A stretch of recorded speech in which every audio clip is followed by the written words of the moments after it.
புதுச்சேரி அரசு மருத்துவமனையின் துப்புரவு ஊழியர்கள் திடீர் வேலை நிறுத்தம். புதுச்சேரி அரசு பொது மருத்துவமனையில் 7 ஆண்டுகளாக டிகேடி செக்யூரிட்டி சென்டர் மூலம் 92 துப்புரவு ஊழியர்கள் பணியாற்றி வந்தனர். வரும் 1ஆம் தேதி முதல் ஒப்பந்தம் தீபா சயின்ஸ் என்ற நிறுவனத்திற்கு அளிக்கப்பட்டுள்ளது. இதனால் 92 ஊழியர்களுக்கு பதிலாக வரும் 1ஆம் தேதி முதல் புதிய ஊழியர்கள் நியமிக்க பணியாட்கள் எடுக்கப்படுகிறார்கள். இதற்கு எதிர்ப்பு தெரிவித்து துப்புரவு ஊழியர்கள் 92 பேர் பணிகளை புறக்கணித்து அரசு மருத்துவமனை முன்பு தர்ணாவில் ஈடுபட்டு வருகின்றனர். இந்த தகவல் அறிந்து சம்பவ இடத்திற்கு வந்த எதிர்க்கட்சித் தலைவர் சிவா ஊழியர்களின் கோரிக்கைகளை கேட்டறிந்தார். பின்னர் அங்கிருந்து சுகாதாரத்துறை இயக்குனர் அலுவலகம் சென்று பொறுப்பு இயக்குனர் செவ்வேல் மற்றும் மருத்துவ அதிகாரிகளிடம் ஒப்பந்த ஊழியர்கள் 7 ஆண்டுகளாக பணியாற்றி வருகின்றனர், அவர்களை நீக்கிவிட்டு புதிதாக நியமிப்பது நியாயமல்ல என கடும் வாக்குவாதத்தில் ஈடுபட்டார். இதுகுறித்து முதலமைச்சர் ரங்கசாமியை சந்தித்து பேசி முடிவு எடுக்கலாம் என அவர் கூறினார். இதனையடுத்து அங்கிருந்து வந்த எதிர்க்கட்சித் தலைவர் சிவா போராட்டத்தில் ஈடுபட்ட ஊழியர்களை சந்தித்து முதலமைச்சருடன் பேசி உரிய நடவடிக்கை எடுப்பதாக உறுதியளித்தார். அதுவரை தங்களது போராட்டத்தை தொடருவோம் என ஊழியர்கள் தெரிவித்து மருத்துவமனை வளாகத்தில் அமர்ந்தனர்.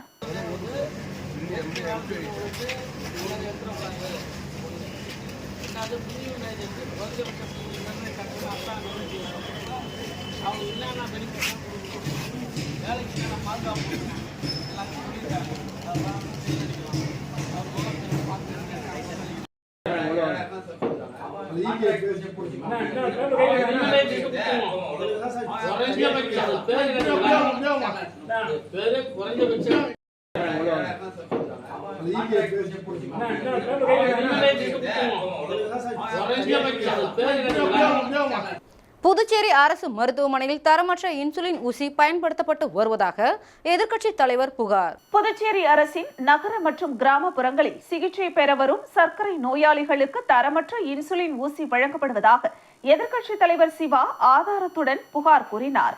ஊசி தரமில்லாமல் உடைந்து நோயாளிகளின் உடலுக்குள்ளேயே சிக்கிக் கொள்கிறது என்றும் ஊசியுடன் அவர் புகார் அளித்த வீடியோ வைரலாகி வருகிறது. கையில வந்து இன்சுலினை போடும் பொழுது கையில உடச்சிக்குது, சிரஞ்சு உடச்சிக்குது, தொப்புல போட்டா தொப்புல உடச்சிங்கன்னா தரம் இல்லைன்னு கம்ப்ளைண்ட் பண்றீங்களா? மோசமானது, தரம் இல்லைன்றதுல மிக மோசமானது. புதுச்சேரியில் பொதுமக்களிடம் இருந்து திருடப்பட்ட மற்றும் தவறவிட்ட ரூபாய் 65 லட்சம் மதிப்பிலான 250 செல்போன்களை உரிமையாளர்களிடம் முதுநிலை கண்காணிப்பாளர் ஒப்படைத்தார். புதுச்சேரியில் பொதுமக்களிடமிருந்து திருடப்பட்ட மற்றும் தவறவிட்ட செல்போன்களை கண்டுபிடித்து தர கோரி கடந்த 3 மாதத்தில் சுமார் 300க்கும் மேற்பட்ட புகார்கள் வந்த நிலையில் சைபர் கிரைம் காவல்துறையினர் வழக்கு பதிவு செய்து விசாரணை நடத்தினர். இந்த நிலையில் 60 லட்சம் ரூபாய் மதிப்பிலான 250 செல்போன்கள் கண்டுபிடிக்கப்பட்டது. இந்த நிலையில் செல்போன்களை ஒப்படைக்கும் நிகழ்ச்சி கோரிமேடு பகுதியில் உள்ள சைபர் கிரைம் காவல் நிலையத்தில் நடைபெற்றது. இதில் முதுநிலை காவல் கண்காணிப்பாளர் கலைவாணன் உரிமையாளர்களிடம் செல்போன்களை ஒப்படைத்தார்.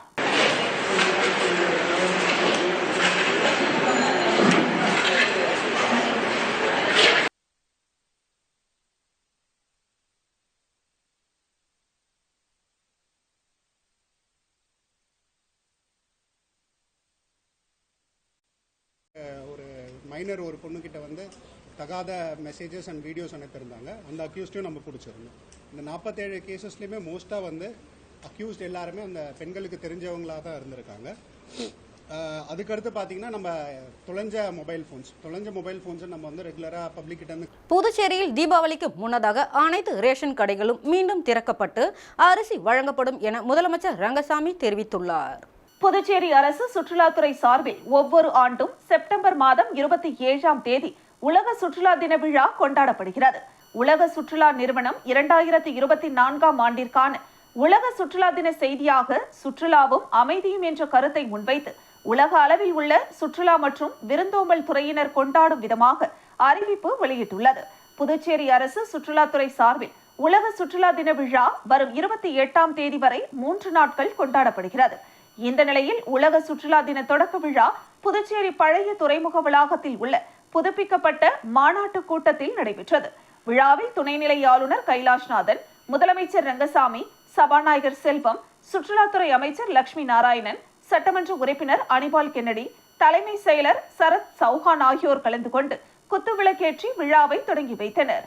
விழாவில் புதுச்சேரியில் அமைந்துள்ள சித்தர் ஆலயங்கள், பீடங்களின் தகவல் கையேட்டை துணைநிலை ஆளுநர் கைலாஷ்நாதன் வெளியிட முதலமைச்சர் ரங்கசாமி பெற்றுக்கொண்டார்.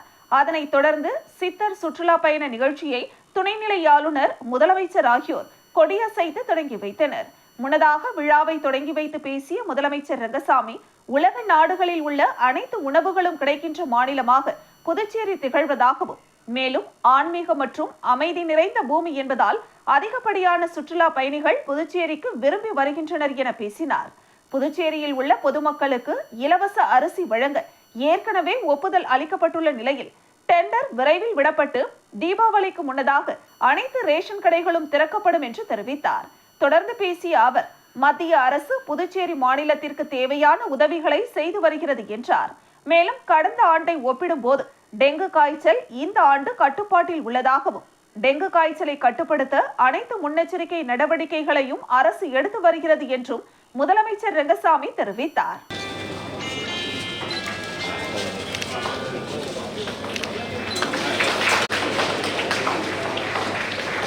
புதுச்சேரி அரசு சுற்றுலாத்துறையில் உலக சுற்றுலா இந்த தினத்தில் ஒரு அற்புதமான வெளியீடு, அரங்கு நிறைந்த கரவொலிகளோடு பார்வையாளர்கள் இந்த வெளியீடு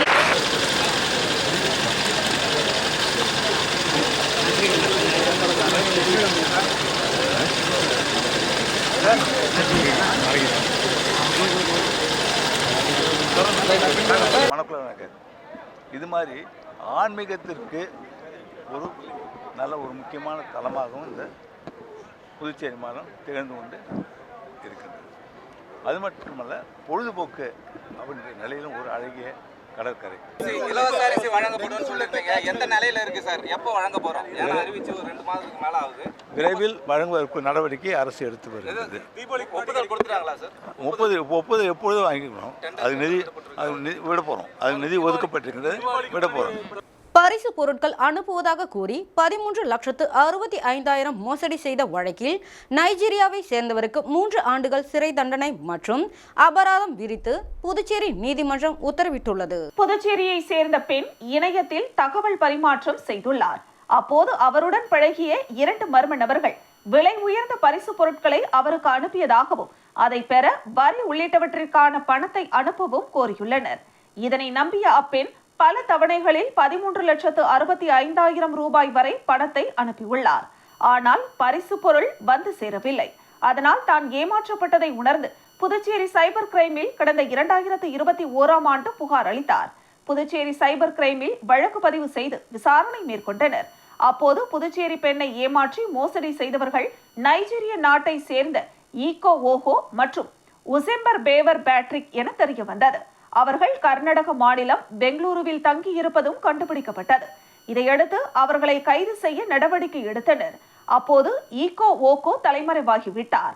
அதனால் பெங்களூருவில் உசெம்பேவர் பேட்ரிக்கை மட்டும் புதுச்சேரி காவல்துறையினர் கைது செய்து நீதிமன்றத்தில் ஆஜர்படுத்தி சிறையில் அடைத்தனர். கடந்த 3 ஆண்டுகளாக அவர் காலாப்பட்டு சிறையில் உள்ளார். நைஜீரிய நாட்டவரான உசெம்பா பேவர் பேட்ரிக் மீதான வழக்கு விசாரணை புதுச்சேரி தலைமை குற்றவியல் நீதிமன்றத்தில் நடைபெற்றது. விசாரணையின் போது உசெம்பா பேவர் பேட்ரிக் தனது குற்றத்தை ஒப்புக்கொண்டார். அதன்படி விசாரணை முடிந்த நிலையில் குற்றம் சாட்டப்பட்ட உசெம்பா பேவர் பேட்ரிக்கு 3 ஆண்டுகள் சிறை தண்டனை மற்றும் 30,000 ரூபாய் அபராதம் விதித்து நீதிபதி பாலமுருகன் உத்தரவிட்டார். சிறையில் 2021ஆம் ஆண்டு முதல் இருக்கும் நிலையில் தண்டனையில் பேட்ரிக் சிறையில் இருந்த காலத்தை கழிக்கவும் அவர் உத்தரவில் குறிப்பிட்டுள்ளார். காலாப்பட்டு சட்டமன்ற தொகுதியில் போர்வெல் மற்றும் குளம் சுத்தப்படுத்தும் பணிக்கான பூமி பூஜையை சட்டமன்ற உறுப்பினர் கல்யாணசுந்தரம் அவர்கள் துவக்கி வைத்தார். காலாப்பட்டு சட்டமன்ற தொகுதிக்குட்பட்ட பெரிய காலாப்பட்டு சுனாமி குடியிருப்பு பகுதியில் குடிநீர் பற்றாக்குறையை பூர்த்தி செய்யும் விதமாக காலாப்பட்டு சட்டமன்ற தொகுதியின் சட்டமன்ற உறுப்பினர் கல்யாணசுந்தரத்தின் சீரிய முயற்சியால் 15,57,858 ரூபாய் செலவில் புதிய ஆழ்துளை கிணறு அமைத்தல் மற்றும் நிலத்தடி நீரை பாதுகாக்கும் நோக்கத்தில் மாத்தூர் சாலை சட்டக்கல்லூரி எதிரே அமைந்துள்ள குளத்தை கரவடிக்குப்பம் பிள்ளையார் கோவில் குளத்தை போல 27 லட்சம் ரூபாய் செலவில் சுத்தப்படுத்தி ஆழப்படுத்துதல் ஆகிய பணிகளுக்கான பூமி பூஜை நடைபெற்றது. இதில் கலந்து கொண்ட காலாப்பட்டு தொகுதியின் சட்டமன்ற உறுப்பினர் கல்யாணசுந்தரம் பூமி பூஜை செய்து பணிகளை துவக்கி வைத்தார்.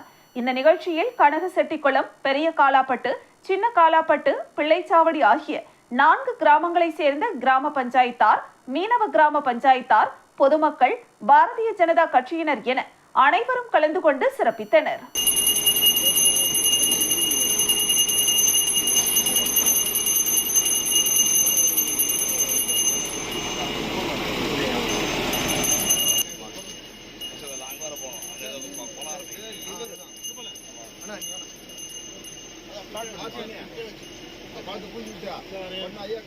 கிருமாம்பாக்கம் போக்குவரத்து காவல் நிலையத்தில் ஸ்ரீ லட்சுமி நாராயணா மருத்துவக் கல்லூரி சார்பில் காவலர்களுக்கு மருத்துவ முகாம் நடைபெற்றது. உலக நுரையீரல் தினத்தை முன்னிட்டு கிருமாம்பாக்கம் பகுதியில் உள்ள போக்குவரத்து காவல் நிலையத்தில் பணிபுரியும் அனைத்து காவலர்களுக்கும் மருத்துவ முகாம் நடைபெற்றது. இதில் ஸ்ரீ லட்சுமி நாராயணா மருத்துவக் கல்லூரியின் நிறுவன தலைவரும் பாராளுமன்ற உறுப்பினருமான ஜெகத் ரட்சகன், பாரத கல்வி குழுவின் தலைவர் சந்தீப் ஆனந்தன் இவர்களின் வழிகாட்டுதலின் பேரில் முதல்வர் டாக்டர் ஜெயலட்சுமி மற்றும் சமூக மருத்துவத்துறையின் தலைவர் டாக்டர் ரஜினி இவர்களின் வழிகாட்டுதலின்படி முதுகலை மருத்துவர் டாக்டர் ஐஸ்வர்யா சீனிவாசன் இவர்களின் தலைமையில் இந்த வாரம் முழுவதும் மருத்துவ முகாம் நடைபெற்று வருகிறது.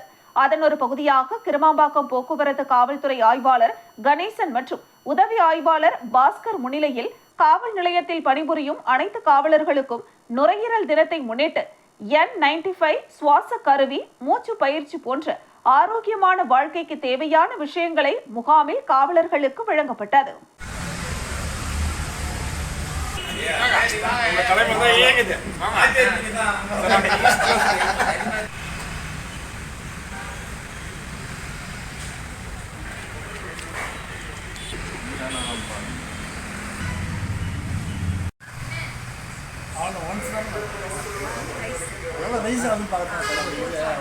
ரூபாய் 32 லட்சம் செலவில் வாய்க்கால் தூர்வாரும் பணி சட்டமன்ற உறுப்பினர் செந்தில்குமார் துவக்கி வைத்தார். மழைக்காலம் துவங்க உள்ள நிலையில் மழை வெள்ள சேதங்களை தடுக்கும் வகையில் பாகூர் பகுதியில் உள்ள வடிகால் வாய்க்கால் மற்றும் நீர்போக்கு வாய்க்கால்கள் தூர்வார வேண்டுமென விவசாயிகள் கோரிக்கை விடுத்து வந்தனர்.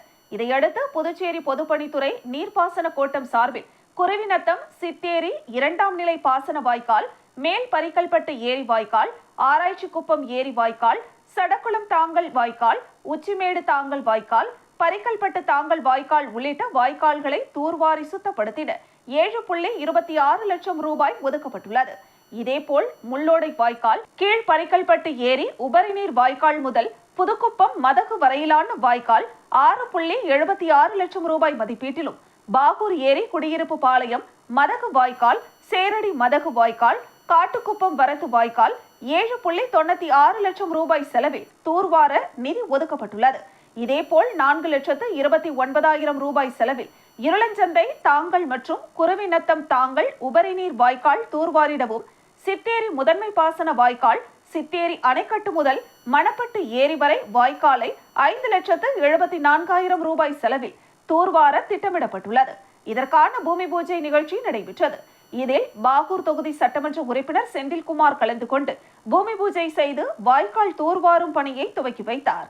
இந்த நிகழ்ச்சியில் பொதுப்பணித்துறை நீர்ப்பாசன கோட்ட உதவி பொறியாளர் செல்வராசு, இளநிலை பொறியாளர்கள் ஜெயரமணன், நடராஜன், திமுக பிரமுகர்கள், விவசாயிகள், பொதுமக்கள் பலர் கலந்து கொண்டனர்.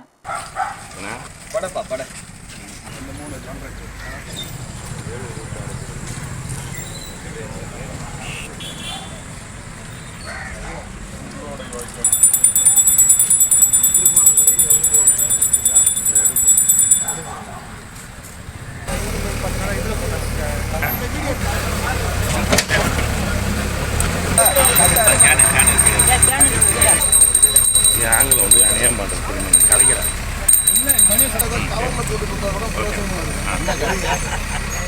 ஓகே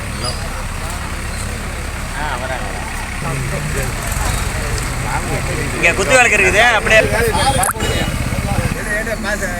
கிருமாம்பாக்கம் பகுதியில் உள்ள தடயவியல் ஆய்வகத்தில் காவல்துறை உதவி ஆய்வாளர்கள் பார்வையிட்டனர். புதுச்சேரியில் உள்ள காவல்துறையில் பணிபுரிந்து வந்த